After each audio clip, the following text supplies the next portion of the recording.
Bonjour, j'espère que vous allez bien.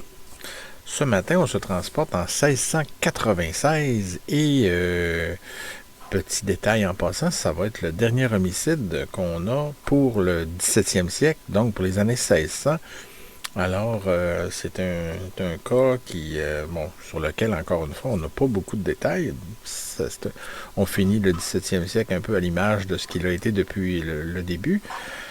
Donc, des cas, comme je l'ai déjà dit précédemment, en grande partie parce que les procès n'étaient pas documentés de la même manière qu'ils l'ont été plus tard, et aussi parce qu'il n'y avait pas d'enquête de coroner, donc on manque souvent d'informations. Donc, c'est Pierre Gendreau qui a été assassiné. L'homicide est classé dans la catégorie motif indéterminé, donc on ne sait pas pourquoi.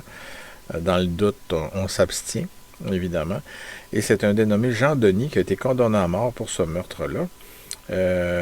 Deux petites particularités dans ça, c'est qu'il a mis l'incendie, qu'il a mis le feu après sur la scène de crime, donc il a fait preuve de mise en scène pour masquer son crime. Et voilà, selon l'autre particularité, c'est que c'est l'auteur Raymond Boyer qui nous l'apprend. Il y aurait un dénommé Jean l'Archevêque d'Y-Grand-Pré et son domestique, un dénommé Jacques Despatie, qui ont ensuite aidé M. Denis à s'évader. Donc voilà, c'était le peu de respect qu'on avait pour la justice à cette époque-là. Quand on le décidait, on aidait le condamné à s'évader.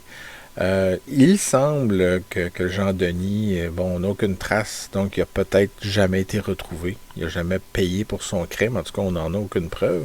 Mais par contre, ses complices qui l'ont aidé à s'évader, eux, ont été attrapés et ils ont été condamnés à payer une amende de 50 livres. Donc, comme je le disais au début, c'est notre dernière rubrique d'homicide qui est survenue au 17e siècle. La prochaine balado va être pour faire, avant d'entamer les homicides du 18e siècle, donc des années 1700, on va faire un petit survol pour le 17e siècle, voir une petite sorte de bilan. Alors, sur ce, bonne journée et à bientôt.